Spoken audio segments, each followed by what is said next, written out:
Hello students, અગાઉના લેક્ચરની અંદર આપણે જે દાખલા ગણ્યા હતા તમે એની પ્રેક્ટિસ કરી હશે. હવે એડિશનલ એક્સરસાઇઝમાં આપણે આગળ વાત કરીશું 4.19 19મા દાખલાથી કે કેથોડ ગરમ થવાથી ઉત્સર્જાયેલ એક ઇલેક્ટ્રોન 2 કિલોવોલ્ટ વિદ્યુત સ્થિતિમાનના તફાવત વડે પ્રવેગિત થઈ અને 0.15 ટેસ્લા જેટલા નિયમિત ચુંબકીય વિસ્તારમાં દાખલ થાય છે. જો આ ક્ષેત્ર પ્રારંભિક વેગને લંબરૂપે હોય, પહેલું એમ કહે છે, અને બીજું પ્રારંભિક વેગ સાથે 30 અંશનો કોણ બનાવે તો ઇલેક્ટ્રોનના ગતિપથની ત્રિજ્યા શોધો. તમને જે કીધું છે એ પ્રમાણે સ્થિતિમાનનો તફાવત V બરાબર 2 કિલોવોલ્ટ છે, એટલે 2 × 10⁻³ વોલ્ટ આપ્યો અને ચુંબકીય ક્ષેત્ર છે એ 0.15 ટેસ્લા આપ્યું છે. ઓકે, આટલી વસ્તુ તમને અહીંયા આગળ કહી દીધી છે. હવે પહેલી વસ્તુ જે છે એ પ્રારંભિક વેગને એ કેવો છે, લંબ રૂપે છે એવું આપણને પ્રશ્નની અંદર કહે છે. તો હું આની વાત કરું, એના ગતિપથની ત્રિજ્યા શોધું એના પહેલાં યાદ કરાવું. આપણે એવું કીધું હતું કે જો તમારો કણ છે એ કણ ચુંબકીય ક્ષેત્રને લંબ રૂપે દાખલ કરવામાં આવે તો એ વર્તુળાકાર ગતિ કરશે. એને ગતિ કરવા માટે, કારણ કે વેગ જે છે એ વેગની સતત શું થતી હોય છે, દિશા બદલાય છે અને જે પાછું બળ જે લાગે છે એ કેન્દ્ર તરફની દિશામાં લાગે છે. એટલે કે આપણે એની મદદથી સીધું ગણી શકીએ કે જરૂરી કેન્દ્રગામી બળ કોણ પૂરું પાડે છે, ચુંબકીય બળ. તો એને આધારે આપણે સીધી જ ગતિપથની ત્રિજ્યા શોધી શકીશું પહેલા કિસ્સામાં. પણ એ શોધવા માટે તમે જુઓ સૂત્રની અંદર વેગ શોધવાની જરૂર પડશે. તો એક કામ કરીએ, આપણે પહેલાં જે છે એ ઇલેક્ટ્રોનનો વેગ શોધી કાઢીએ. તો જો આપણે કોઈ કણને v જેટલા સ્થિતિમાનના તફાવત હેઠળ પ્રવેગિત કરીએ તો આપણે ભણી ગયા એની ગતિ ઉર્જા શું હોય, 1/2 mv² બરાબર q × v જેટલી. તો આપણે લખી શકીએ કે ઇલેક્ટ્રોનને v જેટલા સ્થિતિમાનના તફાવત હેઠળ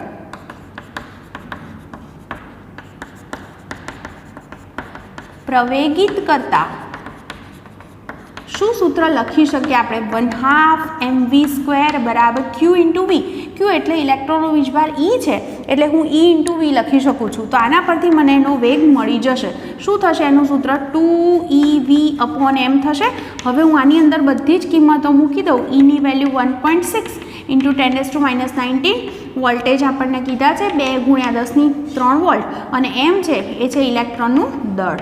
બરાબર, તો 10ની ઘાત છે અને બરાબર ધ્યાનમાં રાખજો અને એની મદદથી પહેલાં શોધી કાઢો ઇલેક્ટ્રોન છે એ ઇલેક્ટ્રોનનો વેગ. ઓકે, જે તમને મળશે એપ્રોક્સિમેટલી 2.65 × 10⁻⁷ મીટર/સેકન્ડ. હવે ક્વેશ્ચન એની અંદર એમ કીધું છે કે એનો વેગ કેવો છે, ચુંબકીય ક્ષેત્રને લંબરૂપે. એટલે અહીંયા આગળ આપણને કીધું છે એ પ્રમાણે V અને B પરસ્પર લંબ છે. ઓકે, એનો અર્થ એવો થાય કે જે ચુંબકીય બળ છે F બરાબર qv×b અથવા qvb sin θ, તો એમાં θ બરાબર 90 છે અને sin 91 થશે. એટલે કે અહીંયા આગળ આપણે કહી શકીએ કે જે આપણે થિયરી ઓલરેડી ભણ્યા હતા, જેની અંદર આ ચર્ચા આપણે કરી હતી, એની અંદર આપણે શું સમજ્યા હતા કે એને કારણે જે છે તમારો જે કણ હોય એને સતત જે છે એ લંબ દિશાની અંદર બળ લંબ દિશામાં, એટલે આમ ગતિ થતી હતી અને કેન્દ્ર તરફ બળ લાગે છે જે કેન્દ્રગામી બળ છે. એટલે આપણે ગતિપથની ત્રિજ્યા નક્કી કરી શકીએ. તો અહીંયા આગળ લખી શકાય, માટે કણ છે, કણ પર કેન્દ્ર તરફની દિશામાં બળ લાગશે જેથી તે વર્તુળાકાર ગતિ કરશે. તો લખી દઉં કે કેવી ગતિ કરશે, વર્તુળાકાર ગતિ કરશે. આ માટે જરૂરી કયું બળ હોય, કેન્દ્રગામી બળ. કોણ પૂરું પાડશે અહીંયા, ચુંબકીય બળ. તો લખી શકાય કેન્દ્રગામી બળ કોણ પૂરું પાડે છે, તો ચુંબકીય બળ. કેન્દ્રગામી બળ એટલે mv²/r અને ચુંબકીય બળ એટલે qvb sin θ, જે આપણને ઓલરેડી કીધું છે લંબ છે એટલે θ હું શું મૂકી દઈશ, 90. v અને v એક કેન્સલ કરી શકાય. ઓકે, હવે આની મદદથી ગતિપથની ત્રિજ્યા શોધો તો mv/qb થશે અને sin 91 છે એટલે નથી લખ્યા. m ની વેલ્યુ 9.1 × 10⁻31. પછી v જે છે એ વેગ આપણે શોધ્યો છે 2.65 × 10⁻⁷. ક્યુ પણ જાણો છો 1.6 × 10⁻⁹ અને ચુંબકીય ક્ષેત્ર આપણને 0.15 આપેલું છે. તમારો આન્સર જે છે એ 100.0 × 10⁻⁵ મીટર એટલે કે 10⁻³ મીટર અથવા તો 1 મિલીમીટર કહી શકાય. આટલો જવાબ આપણને મળશે. તો આ ગતિપથની શું થઈ ગઈ? ત્રિજ્યા. હવે ક્વેશ્ચન બીની અંદર શું કીધું છે એ જોજો કે તમે હવે પ્રારંભિક વેગ છે ચુંબકીય ક્ષેત્ર સાથે શું ખૂણો બનાવે છે? 30 ડિગ્રી. આ બહુ જ ઇમ્પોર્ટન્ટ વસ્તુ છે. એટલે એનો અર્થ એવો થયો કે હવે વી અને બી વચ્ચેનો કોણ કેટલો છે? 30 ડિગ્રી. થોડુંક તમે યાદ કરો કે વેગ હોય આ દિશામાં હોય, ચુંબકીય ક્ષેત્ર ધારો કે આ દિશામાં છે, તો બે વચ્ચેનો ખૂણો થીટા 30 ડિગ્રી છે. તો વેગના બે પરસ્પર લંબ ઘટક મળે કે નહીં? એક ચુંબકીય ક્ષેત્રને સમાંતર ઘટક હોય અને બીજો જે ઘટક છે એ લંબ ઘટક હોય. હવે યાદ કરો, જે લંબ ઘટક છે એને કારણે તમારો જે કણ હોય એ તો વર્તુળાકાર ગતિ કરે. આપણે જાણીએ છીએ કે આ બંને જ્યારે પરસ્પર લંબ છે તો કણ વર્તુળાકાર ગતિ કરશે અને આ જે એનો સમાંતર ઘટક છે એને આ કોઈ સમાંતર દિશામાં બળ ન લાગતું હોવાથી રેખીય ગતિ કરાવશે. મતલબ કે એનો ગતિપથ કેવો થશે? હેલિકલ. અને એ હેલિકલ ગતિપથની આપણે ત્રિજ્યાની વાત કરીએ તો એનું સૂત્ર R બરાબર, સૂત્ર તો આ જ છે, mv/qb. પણ એમાં v કયો લેશો એ બહુ જ ધ્યાનથી સમજવાનું છે. તો એના માટે હું આખી વાત કહું છું, પણ તમે પહેલાં અહીંયા આગળ આવું લખી શકો. તો પહેલું આટલું વાક્ય લખી દેજો. હું બોલી લઉં છું કે અહીંયા આગળ v અને b છે એ બંનેની વચ્ચેનો ખૂણો 30 ડિગ્રી છે. એ તો આપણે અહીંયા આગળ લખ્યું. હવે આગળ લખી શકો છો કે વેગ છે એનો લંબ ઘટક છે, ચુંબકીય ક્ષેત્ર અને લંબ ઘટક એ જે કણ છે એને વર્તુળાકાર ગતિ કરાવશે, જ્યારે સમાંતર ઘટકને કારણે કોઈ ચુંબકીય બળ લાગતું ન હોવાથી એ પોતે રેખીય ગતિ કરશે. એટલે કે આપણા કણનો ગતિપથ હેલિકલ બનશે. અને એ હેલિકલ ગતિપથની ત્રિજ્યા R બરાબર કયા સૂત્રથી આપી શકાય? mv/qb. એમાં વેગ કયો ધ્યાનમાં લેવાનો છે એ વસ્તુ મારે તમને સમજાવવાની છે. તો જુઓ, આપણો જે કણ છે વિલંબને કારણે એ વર્તુળાકાર ગતિ કરે છે અને સાથે સાથે આમ આગળ પણ જાય છે. એનો અર્થ એવો થયો કે આપણો જે કણ છે એનો ગતિપથ આમ હેલિકલ થયો. એટલે ગોળ તો વર્તુળાકાર. અહીંયા ગતિપથની શું શોધવી છે? ત્રિજ્યા. પેચ અંતર શોધવાનું નથી કીધું, એ સમજો. પેચ અંતર શોધવાનું કે તો તમે વિચારી શકો કે પેચ અંતર એટલે આપણે શું સૂત્ર લખ્યું હતું? વેગ ગુણ્યા સમય, હે ને? તો વેગ જે છે એ આ દિશાનો વેગ ધ્યાનમાં લીધો હતો અને સમય એટલે એક ચક્ર પૂરું કરવા લાગતો સમય. અહીંયા માત્ર ગતિપથની તમને ત્રિજ્યા જ કીધી છે. તો આમ તો કોણ ફેરવે છે? તો કયો ઘટક ફેરવે છે? લંબ ઘટક. એટલે અહીંયા આગળ શું થશે? mv/qb. તો હવે જુઓ, જ્યાં આગળ આપણે આ બધી કિંમતની વાત કરી દઈએ તો સમાંતર ઘટક છે એ સમાંતર ઘટકની કિંમત શું થશે? v cos 30. તો જે લંબ ઘટક છે એની કિંમત થશે v sin 30. હવે આની અંદર હું મૂકી દઉં તો m વિલંબની કિંમત મૂકી દઈશ v sin 30/qb. બસ બધી કિંમત છે મૂકી દો. તો અહીંયા આગળ m છે એ છે 9.1 × 10⁻31.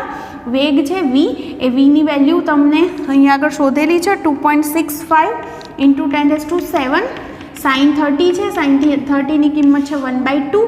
q 1.6 × 10⁻19 અને બી જે છે એ બી ચુંબકીય ક્ષેત્ર છે 0.15. તો જુઓ ને, આ ગણતરી ને આ ગણતરીની અંદર શું ફરક છે? ખાલી 1/2 વધારાના આવ્યા. એટલે આપણો જે જવાબ છે એ સીધો જ લખું તો 0.5 મિલીમીટર કહી શકાય. તો આ જે છે એ જે ગતિપથ છે એ ગતિપથની તમને ત્રિજ્યા મળી શકે.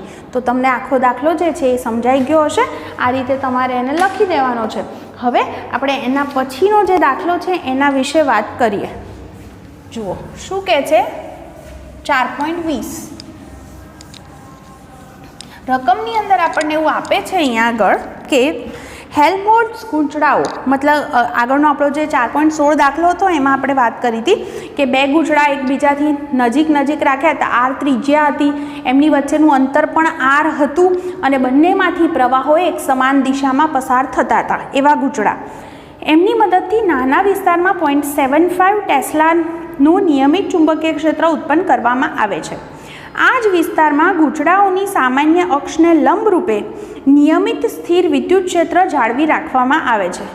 15 કિલોવોલ્ટ વડે પ્રવેગિત થયેલ વિદ્યુત ભારિત કણોની એક સાંકડી કિરણાવલી આ વિસ્તારમાં બંને ગૂંચળાની અક્ષ તથા સ્થિર વિદ્યુત ક્ષેત્રને લંબરૂપે દાખલ થાય છે. જો 9 × 10⁵ વોલ્ટ પર મીટર જેટલા સ્થિર વિદ્યુત ક્ષેત્રમાં આ કિરણાવલી આવર્તન ન અનુભવે તો વિચારો કે આ કિરણાવલી શાની બનેલી હશે. આ શા માટે જવાબ અજોડ નથી એ પણ આપણને કીધેલું છે. પહેલાં જે આપ્યું છે ને એ હું લખી દઉં કે અહીંયા આગળ ચુંબકીય ક્ષેત્ર બી મને કીધું છે 0.75 ટેસ્લા. કેટલો સ્થિતિમાનનો તફાવત લાગુ પાડ્યો છે 15 કિલોવોલ્ટ. પછી વિદ્યુત ક્ષેત્ર છે એ છે 9 × 10⁵ વોલ્ટ પર મીટર. અને પૂછ્યું છે કે આ જે કિરણાવલી હશે આવર્તન નથી અનુભવતી તો આ કિરણાવલી કઈ હશે. જુઓ અહીંયા આગળ આપણે જો પહેલાં વાત કરીએ તો આપણે એ વસ્તુ જાણીએ છીએ કે કોઈ કણ પસાર થતો હોય બંને ક્ષેત્રની અસર હેઠળ, વિદ્યુત ક્ષેત્ર પણ હોય અને ચુંબકીય ક્ષેત્ર પણ હોય, બંનેની અસર હેઠળ જો કણ પસાર થતો હોય તો જો એના પર જેટલું વિદ્યુત બળ ધારો કે ઉપર તરફ લાગતું હોય એટલું જ જો ચુંબકીય બળ નીચે તરફ લાગે તો એનું વિચલન થતું નથી. એટલે કે બંને બળ આપણે સરખાવ્યા હતા. કયા બળ? વિદ્યુત બળ એટલે Q × E બરાબર ચુંબકીય બળ એટલે QVB sin θ લીધું હતું, જેમાં આપણે કીધું હતું કે વેગને ચુંબકીય ક્ષેત્ર છે લંબ છે એટલે θ90 લીધો હતો. અને બંનેની સરખામણી પરથી આપણે સાબિત કરી ચૂક્યા કે બંનેનો વેગ જે હોય વેગનો સંબંધ શું હોય? V = E/B. આ સૂત્ર તમને યાદ હશે, વેગ પસંદગી કારની અંદર વાત કરી હતી એ જ વસ્તુ. એટલે E/B ગુણોત્તર V જેટલો હોય તો કણ વિચલન અનુભવતો નથી. એટલે અહીંયા આગળ હું લખી શકું પહેલું તો કે V વેગથી ગતિ કરતો કણ વિચલન ન અનુભવે ત્યારે એનો વેગ શું હોય છે? V બરાબર કેટલો હોય છે? E/B જેટલો. તમને વિદ્યુત ક્ષેત્ર છે એ 9 × 10⁵ આપ્યું છે અને જે ચુંબકીય ક્ષેત્ર છે એ 0.75 આપ્યું છે.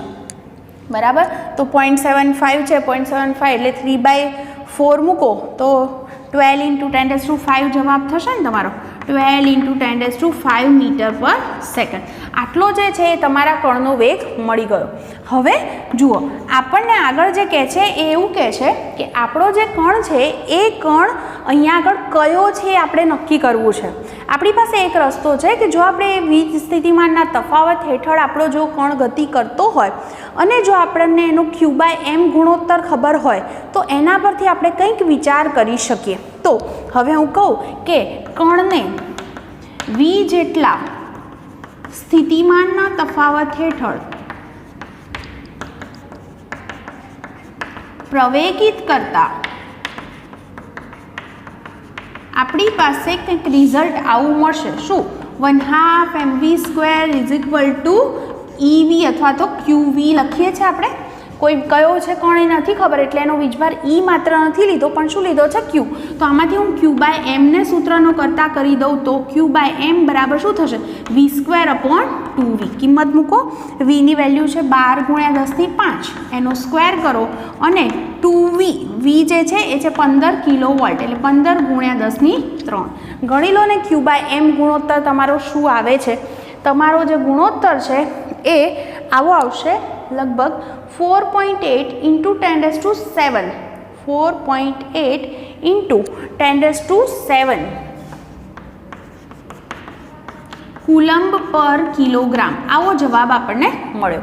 હવે આ જવાબ કોનો છે આપણને ખબર નથી તો આપણે હવે એક ચેક કરીએ. જુઓ આપણે પહેલાં ઇલેક્ટ્રોન માટે વાત કરીએ અને Q/m શોધીએ તો ઇલેક્ટ્રોનનું દળ મૂકો, વીજભાર મૂકો ભાગ્યા ઇલેક્ટ્રોનનું દળ મૂકો અને ગુણોત્તર શોધો. ઓકે, તો એ તમારો જવાબ જે છે આના કરતાં કેટલો નજીક કે દૂર આવે છે એ ચેક કરી શકાય. બીજું આવું ચેક કરી શકાય કે E/2m બરાબર. અહીંયા આગળ જે છે હું જો ડ્યુટેરોન માટે પહેલાં એક ગણતરી કરું છું ચેક કરવા માટે. તો ડ્યુટેરોન માટે આપણે જો આ ગુણોત્તર લઈએ Q/m તો ડ્યુટેરોન છે, ડ્યુટેરોન એટલે તમે જાણો છો 1H2. તો એની અંદર વીજભાર જે છે એ E જેટલો હોય અને એનું જે દળ છે એ કેવું દળ હોય? પ્રોટોનના દળ કરતાં ડબલ. તો આના પરથી કિંમતો લખો 1.6 × 10⁻19 પછી માસ ઓફ પ્રોટોન છે એ છે 1.67 × 10⁻27 તો તમારો જવાબ લગભગ આ જ આવશે 4.8 × 10⁷ કુલમ પર કિલોગ્રામ આવો જવાબ મળશે. એટલે કે આપણે કહી શકીએ કે આપણો કણ જે છે આ જે કણની આપણે વાત કરી કે વિચલન નથી અનુભવતો એ ડ્યુટેરોન હોઈ શકે, પણ આપણો જવાબ અનન્ય કેમ નથી કે એ કણ ડ્યુટેરોન જ હશે એવું આપણે કહી શકીએ નહીં. કારણ કે દાખલા તરીકે હું વાત કરું હિલિયમ ખબર છે 2He4 હે ને, તો હિલિયમ હું +2 લઉં, હિલિયમ +2 નો અર્થ એવો થાય કે એના 2 ઇલેક્ટ્રોન દૂર થયા છે. 2 ઇલેક્ટ્રોન દૂર થાય તો એની પાસે શું વધ્યું હોય 2 પ્રોટોન, કારણ કે આપણે આવું લખીએ ને 2He4 તો એનો અર્થ એવો થાય કે એની પાસે 2 પ્રોટોન છે, 2 ઇલેક્ટ્રોન છે અને ન્યુટ્રોનની સંખ્યા જે છે 4માંથી 2 બાદ કરો એટલે 2 ન્યુટ્રોન છે. આટલાનો એ બનેલો હોય.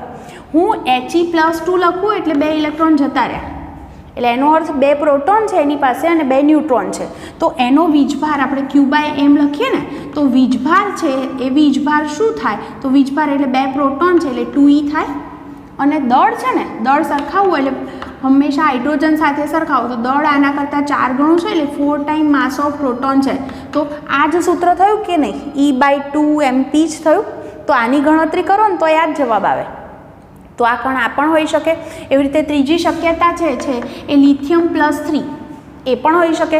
તમે લિથિયમ માટે ગણતરી કરી જુઓ તો પણ તમને આ જ ગુણોત્તર મળશે. તો એનો અર્થ કે આ કણ અનન્ય હોય એવું કહી શકાય નહીં. બરાબર, તો સમજાયો હશે. આ રીતે તમે એને લખી દો અને પછી આપણે એના પછીનો દાખલો ગણીએ.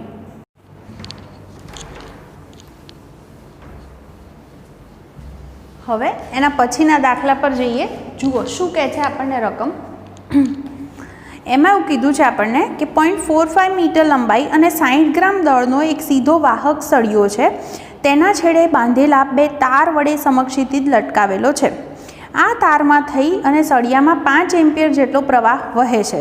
પહેલું કે છે આ વાહક સળિયાને લંબરૂપે કેટલું ચુંબકીય ક્ષેત્ર ઉત્પન્ન કરવું જોઈએ કે જેથી તારમાં તણાવ શૂન્ય થાય.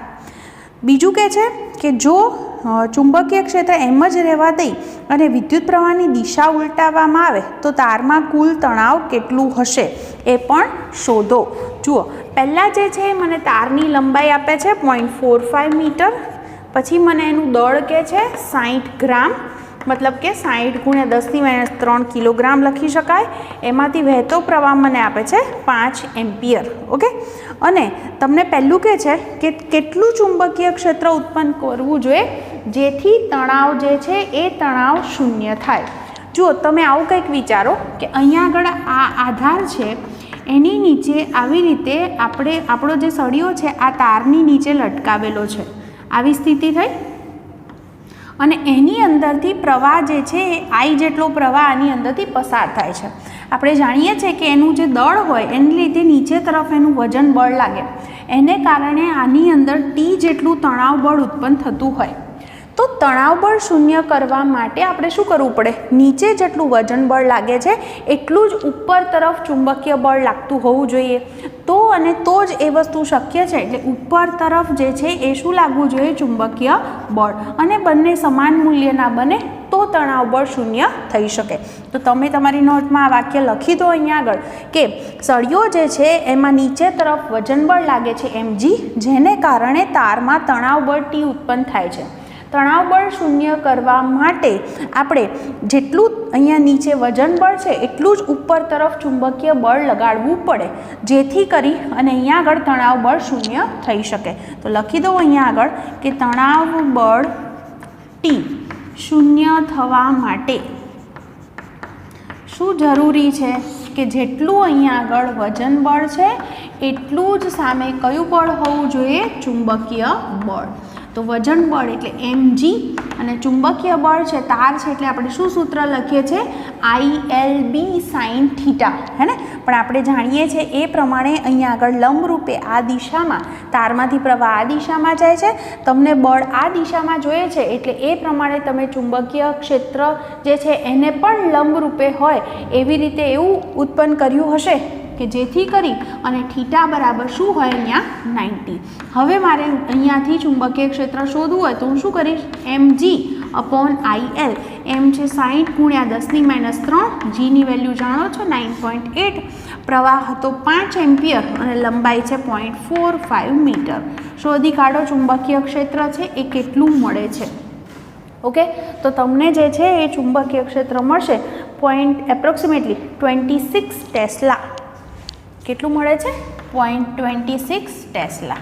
ઓકે, હવે ક્વેશ્ચન બીની અંદર શું કહે છે કે ચુંબકીય ક્ષેત્ર છે એમનું એમ રાખવાનું છે પણ પ્રવાહની દિશા ઉલટાવવાની છે. તો એનો અર્થ એવો થાય કે જુઓ, આપણી પાસે જે સૂત્ર હતું કે F બરાબર IL ક્રોસ B અથવા IL B સાઇન થીટા આપણે કહેતા હતા.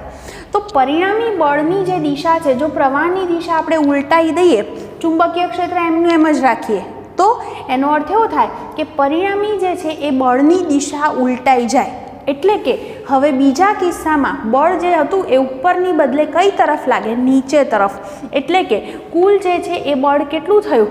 mg જેટલું હતું પ્લસ એમાં ચુંબકીય બળ ઉમેરાયું અને ચુંબકીય બળ અને વજન બળ સરખા જ છે એટલે કે નીચે તરફ ટોટલ બળ 2mg જેટલું થયું એમ કહી શકાય, વજન બળ કરતાં ડબલ. તો એ રીતે ટોટલ કેટલું તણાવ બળ ઉપર લાગશે એ આપણે ગણી શકીએ. તો અહીંયા આગળ લખીશું કે પ્રવાહની દિશા ઉલટાવતા ચુંબકીય બળ નીચે તરફ લાગશે. માટે શું કહી શકાય કે તણાવ બળ કેટલું ઉત્પન્ન થશે? T બરાબર ડબલ થશે 2 ગુણ્યા વજન બળ. આ તો ખ્યાલ આવ્યો કે કેમ મેં 2 ગુણ્યા વજન બળ લખ્યું? કારણ નીચે વજન બળ છે એટલું જ ચુંબકીય બળ લાગ્યું, બંને સરખા છે એટલે ડબલ થઈ ગયું એટલા માટે. એટલે આપણે સીધું લખી શકીએ 2mg. 2m છે 60 ગુણ્યા 10⁻³ અને g છે 9.8. તો તમને જે છે એ તણાવ બળ જે છે બળ હોય એટલે ન્યૂટન એનો એકમ થશે અને એ કિંમત મળી જશે લગભગ 1.176 ન્યૂટન. ઓકે, સિમ્પલ દાખલો છે, આ રીતે તમે એને લખી લેશો. હવે એના પછીનો દાખલો જુઓ શું કહે છે, જોજો બરાબર ધ્યાનથી. રકમની અંદર આપણને કંઈક એવું કીધું છે કે કારની બેટરીને ચાલુ કરતી મોટર સાથે જોડતા તાર 300 એમ્પિયર વિદ્યુત પ્રવાહ વહન કરે છે થોડા સમય માટે. આ તાર 70 સેન્ટીમીટર લાંબા હોય અને એમની વચ્ચેનું અંતર 1.5 સેન્ટીમીટર હોય તો એકમ લંબાઈ દીઠ આ તાર વચ્ચે લાગતું બળ કેટલું? તમને કહે છે કે આ બળ આકર્ષી હશે કે અપાકર્ષી.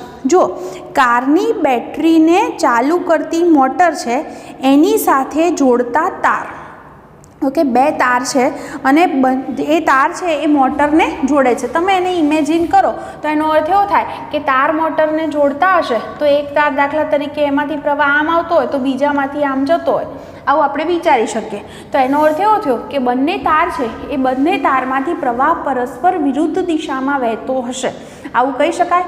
તો એમની વચ્ચે લાગતું બળ આપણે જાણીએ છીએ કે 2 સમાંતર તાર હોય અને એ બંનેમાંથી પ્રવાહો એક જ દિશામાં જતા હોય તો એ બળ આકર્ષી પ્રકારનું હોય, પણ વિરુદ્ધ દિશામાં જતા હોય ત્યારે એ બળ કયા પ્રકારનું હોય છે? અપાકર્ષી. તો એ બળ અપાકર્ષી હશે એમ કહી શકાય. અને એ અપાકર્ષી બળનું મૂલ્ય તો અહીંયા આગળ લખી શકીશું પહેલાં વાક્ય કે અહીંયા આગળ જે મોટર છે એને ચાલુ કરવા માટે ઉપયોગમાં લીધેલ જે તાર છે એમાંથી પ્રવાહો પરસ્પર વિરુદ્ધ દિશામાં પસાર થતા હશે માટે એમની વચ્ચે લાગતું બળ અપાકર્ષી પ્રકારનું હશે. અને અપાકર્ષી જે બળ લાગે છે તો એ બળ એને એકમ લંબાઈ દીઠ શોધવાનું કીધું છે. તો F બરાબર શું સૂત્ર હતું? એ I1 μ0 I1 I2 L upon 2πd થી દર્શાવતા હતા 2 તાર વચ્ચે લાગતું બળ. આટલું બળ જે છે એ બળ લાગે છે તો હું એકમ લંબાઈ દીઠ બળ શોધું તો એકમ લંબાઈ દીઠ આ જે બળ છે એ અપાકર્ષી બળ કેટલું થશે?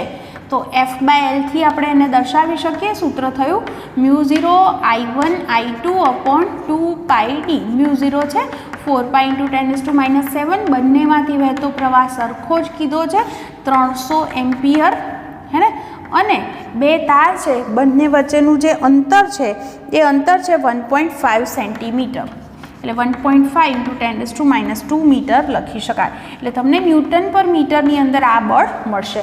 આ તારની એકમ લંબાઈ દીઠ બળ થયું. તો તારની L લંબાઈ દીઠ બળ શોધવું હોય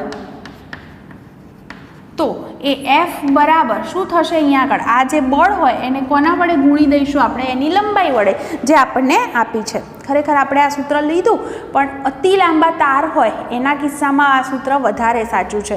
અહીંયા આગળ તારની લંબાઈ આપણને નાની આપેલી છે. તો જુઓ અહીંયા આગળ તમારો જવાબ મળે છે લગભગ 1.2 ન્યૂટન પર મીટર. 1.2 ન્યૂટન પર મીટર, બરાબર. અને આ 1.2 ન્યૂટન પર મીટર છે એને કોના વડે ગુણી દેવાના છે? એની જે લંબાઈ છે એ લંબાઈ આપી છે 70 સેન્ટીમીટર, મતલબ 0.7 વડે, એટલે 8.4 ન્યૂટન થઈ જશે આ બળ. ઓકે, તો સમજાઈ ગયું હશે શું કીધું આપણે?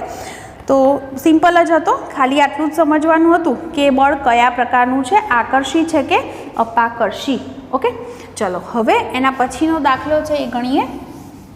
એ દાખલો થોડોક તમારે સમજવો પડશે બહુ ધ્યાનથી, તો સમજતા જજો શું કહે છે ક્વેશ્ચન.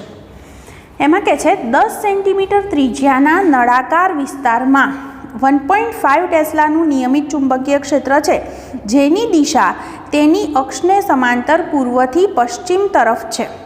7 એમ્પિયર પ્રવાહ ધારિત એક તાર આ વિસ્તારમાંથી ઉત્તરથી દક્ષિણ તરફ પસાર થાય છે. જો પહેલું કહે છે તાર આ અક્ષને છેદે, તો બીજું કહે છે કે તારને ઉત્તર દક્ષિણની જગ્યાએ ઉત્તર પૂર્વ દક્ષિણ પશ્ચિમ દિશા તરફ ફેરવવામાં એટલે કે લઈ જવામાં આવે. અને ત્રીજું કહે છે કે ઉત્તર દક્ષિણ દિશામાં રહેલા તારને અક્ષથી 6 સેન્ટીમીટર નીચે લાવવામાં આવે. તો આ બધી પરિસ્થિતિમાં તાર પર લાગતા ચુંબકીય બળનું મૂલ્ય અને દિશા પણ શોધવાની કીધી છે. પહેલાં તો હું આની જે આકૃતિ બનશે એ આકૃતિ દોરું તો તમને આ આખી વસ્તુ છે એનો આઈડિયા આવી શકે. તો જુઓ, પહેલું જે છે એ અહીંયા આગળ આપણને જે કિંમતો આપી છે એ ચુંબકીય ક્ષેત્રની ને બધી કિંમત આપી છે. તમે પહેલાં ઇમેજિન કરો કે આ તમને નળાકાર કીધો છે, તો હું અહીંયા આગળ આ નળાકાર દર્શાવું છું. ઓકે, આ નળાકાર થયો, જેની અંદર જેની ત્રિજ્યા જે છે એ ત્રિજ્યા તમને આપી દીધી છે. આ એની ત્રિજ્યા છે, સ્મોલ r આપેલી છે. હવે આની અંદર છે ને આ એની અક્ષ થાય, તો સમજી શકો છો આ શું થશે? એની અક્ષ. આની અંદર નિયમિત ચુંબકીય ક્ષેત્ર છે એ કઈ બાજુ છે? પૂર્વથી પશ્ચિમ તરફ. તમે જાણો છો આ પૂર્વ થાય, આ પશ્ચિમ તરફ, એટલે કે ચુંબકીય ક્ષેત્ર છે બી એ આ દિશામાં છે, એવો અર્થ થયો. નિયમિત છે, એક સમાન ચુંબકીય ક્ષેત્ર છે આની અંદર, આવું આપણને કીધું છે. હવે તમારી પાસે એક સળિયો છે, એ સળિયો પહેલાં કેવી રીતે ગોઠવવાનો છે? અક્ષને સમાંતર, એટલે પ્રવાહધારિત સળિયો એને હું આ જ રીતે ગોઠવું છું. ઓકે, અક્ષને સમાંતર જ એને ગોઠવેલો છે. તો એનો અર્થ એવો થાય કે પ્રવાહધારિત તાર અક્ષને સમાંતર ગોઠવતા આપણે થીટા વિશે વિચારીએ તો તેના પર લાગતું બળ, ચલો તાર પર લાગતા બળનું સૂત્ર શું? ચુંબકીય ક્ષેત્રમાં ILB sin થીટા થશે. આ સૂત્ર છે, તમે અહીંયા ઇમેજિન કરો કે તાર આપણો આમ જ છે, અક્ષને સમાંતર આ રીતે ગોઠવેલો છે. હવે તો અહીંયા આગળ ILB sin થીટા થાય. હવે હું અહીંયા જે વાત કરી છે બહુ ધ્યાનથી જોજો, થીટા શું થશે? તો થીટા કેટલો થશે? તો આપણો જે તાર છે એ કેવી રીતે ગોઠવ્યો છે? અક્ષને સમાંતર. વાક્ય શું છે? હું ફરી એક વખત જોઈ લઉં પ્રશ્નની અંદર. હા, ના, આ તાર અક્ષને છેદે એ રીતે ગોઠવ્યો છે. ફરીથી કહું કે અહીંયા આગળ તાર જે છે એ અક્ષને સમાંતર નથી શબ્દ, પણ અક્ષને છેદે એ રીતે ગોઠવ્યો છે. અક્ષને છેદે છે એનો અર્થ એવો થાય કે એ તાર આમ ગોઠવવો પડે ને મારે, આમ, તો એ અક્ષને છેદે છે એવું વિચારી શકીએ. તો એવી સ્થિતિની અંદર થીટા બરાબર શું થશે? અહીંયા એની લંબાઈનો સદિશ લો, હે ને, તો થીટા બરાબર 90 થશે. તો sin 90 કેટલા? 1. તો આટલું પદ તો 1 થઈ ગયું. હવે વાત આવે છે એની લંબાઈ. તો જુઓ, તાર તમે આમ ગોઠવ્યો છે તો એની જે લંબાઈ છે તમે એમાંથી આમ ઇમેજિન કરો, તો એની લંબાઈ જે છે આના પરથી વિચારો, આટલી r ત્રિજ્યા છે આની. ઓકે, અને આ આર તો લંબાઈ શું થાય? 2r જેટલી થાય. તમે આ રીતે એને સળિયાને ગોઠવ્યો છે એટલે લંબાઈ બરાબર કેટલી લઈ શકાય? 2r. આ સમજવું ખાસ જરૂરી છે. તમે તારને આમ ગોઠવ્યો છે, અક્ષને છેદે એ રીતે, સમાંતર નહીં હો, છેદે એ રીતે પૂછ્યું છે, તો આ રીતે ગોઠવેલો છે. એનો અર્થ એવો થાય કે એની લંબાઈ આટલી થાય. આટલી એટલે શું થાય? આટલી r છે તો બીજી r એટલે ટોટલ શું થઈ ગઈ? 2r. હવે બધી કિંમત મૂકી દો. હું ટેક્સ્ટબુકનો ઉપયોગ કરીશ. મને અહીંયા આગળ વેલ્યુ જે છે એ શું આપી છે, મને કીધું છે એ પ્રમાણે પ્રવાહ જે છે એ છે 7 એમ્પિયર. પછી 2 ગુણ્યા ત્રિજ્યા છે એ 10 સેન્ટીમીટર છે. 10 સેન્ટીમીટર એટલે 0.1 મીટર લખી દઉં છું. પછી બીજું શું આપ્યું છે? ચુંબકીય ક્ષેત્ર 1.5 ટેસ્લા. ગુણાકાર કરો, તમારો જવાબ શું થશે? 2.1 ન્યૂટન. એટલે કે આ સ્થિતિમાં આપણા તાર પર કેટલું બળ લાગે છે? તો 2.1 ન્યૂટન. આવું કહી શકાય. આ પહેલી કન્ડિશન હતી, એની આ વાત થઈ. હવે બીજી કન્ડિશનની વાત કરે છે ક્વેશ્ચન બી. આખું ધ્યાનથી સમજતા જજો. હવે તારને ઉત્તર દક્ષિણની જગ્યાએ ઉત્તર પૂર્વ, આ જે ગોઠવ્યો હતો ને, આ ઉત્તર દક્ષિણ દિશામાં હતો એવો અર્થ છે. હવે એની જગ્યાએ શું કહે છે? ઉત્તર પૂર્વ દક્ષિણ પશ્ચિમ. એટલે શું થાય? જુઓ ને, આ પૂર્વ પશ્ચિમ, આ શું હોય? ઉત્તર હોય, અને અહીંયા આગળ દક્ષિણ હોય. તો તમને કઈ જગ્યાએ ગોઠવવાનો કહે છે? ઉત્તર પૂર્વ એટલે અહીંયા આવે, આ ઉત્તર પૂર્વ અહીંયા આવે. ઓકે, અને દક્ષિણ પશ્ચિમ એટલે અહીંયા આવશે. દક્ષિણ પશ્ચિમ અહીંયા આવશે. સમજાય છે આ શું બોલું છું? તો એ રીતે ગોઠવવાનો છે. એનો અર્થ એવો થાય કે તમારો તાર તમારે આમ ગોઠવવાનો છે, આવી રીતે. ખ્યાલ આવ્યો? હવે આ બીજી કન્ડિશનની અંદર તાર તમે આવી રીતે ગોઠવ્યો, આ બીજી સ્થિતિની અંદર. આ પહેલાં આમ હતો. સમજાય છે? તો આ રીતે હવે ગોઠવેલો છે તાર. તો એનો અર્થ એવો થયો કે એણે જે છે એ ચુંબકીય ક્ષેત્ર સાથે કંઈક થીટા ખૂણો બનાવેલો છે. આવો અર્થ લઈ શકાય. તો હવે એ થીટા ખૂણો બનાવે છે, તો હવે એના પર લાગતું બળ શોધવું છે. તો હવે હું અહીંયા આગળ લખીશું કે તારને ઉત્તર દક્ષિણને બદલે કઈ રીતે ગોઠવવાનો છે? ઉત્તર પૂર્વ અને દક્ષિણ પશ્ચિમ ગોઠવતા તે ચુંબકીય ક્ષેત્ર સાથે થીટા કોણ બનાવશે. બરાબર? તો એ આપણને કેટલો થીટા છે એના વિશે કોઈ માહિતી નથી. તો માટે હું લખું કે તાર પર લાગતું બળ, ચુંબકીય બળ, શું સૂત્ર લખવાનું? ILB sin થીટા લખવાનું. એની અંદર જુઓ, હવે લંબાઈ કેટલી લેવાની? તારની લંબાઈ આટલી લેવાની મારે. આ લંબાઈ કેટલી થાય? તો જુઓ ને, આ થીટા ખબર છે, આ આખી સામેની બાજુ છે એ 2r છે. ઓકે, તો અહીંયા આગળ, અહીંયા આની અંદર હું આનું નામ ABC ત્રિકોણ આપી દઉં. તો કર્ણ મારે શોધવાનો છે એવો અર્થ થયો ને. તો હું sin થીટા સૂત્ર લઉં તો કર્ણ એટલે લંબાઈ, હે ને. તો હવે હું અહીંયા આગળ આવું કરું છું કે આકૃતિ પરથી sin થીટા બરાબર સામેની બાજુ એટલે AB ભાગ્યા કર્ણ એટલે કોણ છે? AC. માટે AC એટલે શું છે? તારની લંબાઈ L. તો AC બરાબર શું થાય? AB એટલે 2r છે. 2r અપોન શું મળશે? sin થીટા મળે. એને હું સમીકરણ 1માં મૂકી દઉં તો સમીકરણ 1માં મૂકતા F બરાબર કેટલો જવાબ થશે? ILની જગ્યાએ શું મૂકવાના મારે? 2r અપોન sin થીટા, પછી B એમના એમ, અને sin થીટા. જુઓ, થીટા નહોતો ખબર, પણ sin થીટાવાળું પદ ડાયરેક્ટલી અહીંયા આગળ કેન્સલ થઈ ગયું. ઓકે, તો હવે આ બધી કિંમતો મૂકીએ તો ફરી પાછો આપણો એ જ જવાબ આવે. જુઓ કેમ? કારણ કે I પાછો 7 જ છે, R જે છે એ 0.1 છે, અને ચુંબકીય ક્ષેત્ર 1.5 છે, એટલે કે 2.1 ન્યૂટન જ બળ લાગશે. ઓકે, તો સમજાયું? તારને આ રીતે ફેરવ્યું એટલે થીટા બદલાયો, એટલે એની લંબાઈ હવે અલગ છે. તો એ લંબાઈ આપણે ગણતરીની અંદર લીધી છે. હવે ત્રીજો કિસ્સો કહે છે. જુઓ, ત્રીજી વાર હવે શું કરવાનું છે એ સમજજો. એમ કે છે, ઉત્તર દક્ષિણ દિશામાં રહેલા તારને અક્ષથી 6 સેન્ટીમીટર જેટલો નીચે લાવવામાં આવે છે. એ તારને શું કર્યું, અક્ષ જે જગ્યાએ છે એનાથી 6 સેન્ટીમીટર જેટલો નીચે લાવ્યા. તો આ પરિસ્થિતિમાં તાર પર લાગતા બળનું મૂલ્ય અને દિશા શું હશે એ સમજવાનું છે. જુઓ, આવો અર્થ લઈ શકાય. ક્વેશ્ચન સી, તમે આવું વિચારો કે પહેલાં જે છે એ તમે ઓરિજિનલી તાર આમ ગોઠવેલો હતો. ઓકે, તો આ કેન્દ્ર કહું તો આ અંતર આર છે અને આ પણ આર છે અને આર તમને ખબર છે. હવે ત્યાંથી તમે એને થોડો નીચે લાવ્યા છો, આટલો નીચે લાવ્યા છો, ડિસ્ટન્સ ડી જેટલો, બરાબર. એટલે કેટલો નીચે લાવ્યા છો, 6 સેન્ટીમીટર. એટલે ડી બરાબર 6 સેન્ટીમીટર છે. એટલે હવે આ નવી સ્થિતિમાં તાર તમારો અહીંયા છે, આવો અર્થ થયો, બરાબર. તો તમારે અહીંયા આગળ કહેવું છે કે આ તાર પર કેટલું બળ લાગશે, એ બળ તમને શોધવાનું કીધું છે, આવો અર્થ થયો. તો અહીંયા આગળ તમે જુઓ, ચુંબકીય ક્ષેત્ર છે, એ ચુંબકીય ક્ષેત્ર તો હજી આ જ દિશામાં છે. ખ્યાલ છે તમને? મેં ખાલી આટલો આડછેદ જ દોર્યો છે. તો ચુંબકીય ક્ષેત્ર છે એ તો આ જ દિશામાં છે. તાર જે છે એને લંબરૂપે છે, એટલે થીટા બરાબર તો 90 છે. બળ શોધવું હોય તો એફ બરાબર પાછું સૂત્ર શું છે, ILB sin થીટા, આવું સૂત્ર છે. તો પહેલાં તો મારે શોધવું પડશે કે આની વેલ્યુ શું મને મળી.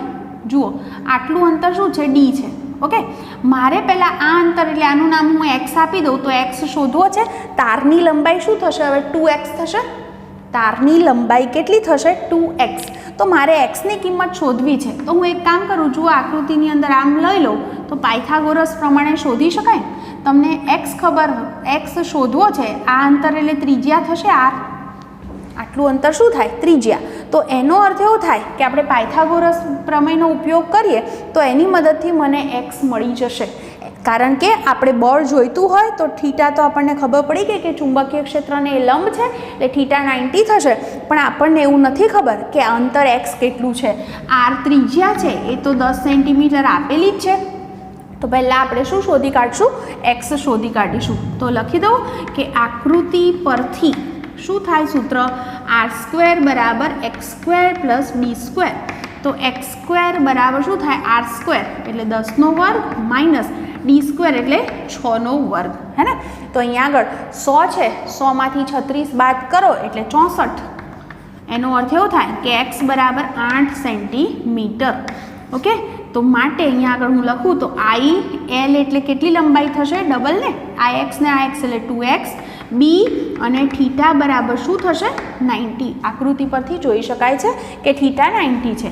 હવે હું કિંમતો લખી દઉં. ચલો, I છે પ્રવાહ 7 એમ્પિયર, પછી x છે 0.08, ચુંબકીય ક્ષેત્ર 1.5 ટેસ્લા અને sin 91.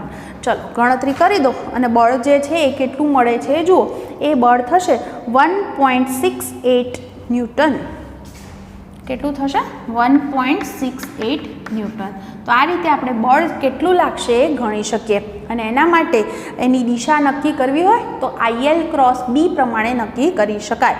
આપણી પાસે તાર જે છે એ તારમાંથી જતો પ્રવાહ આ દિશામાં હોય અને ચુંબકીય ક્ષેત્ર આ દિશામાં છે, તો એ દિશામાં આપણે જમણા હાથનો સ્ક્રૂ ફેરવીએ તો એ પ્રમાણે એ સમતલને લંબ રૂપે બળ જે છે એની દિશા આપણને મળશે. ઓકે, તો આ રીતે આખો દાખલો સમજવાનો હતો અને એને ખાસ ગણી લેજો. ઓકે, બીજા દાખલા નેક્સ્ટ ટાઈમ.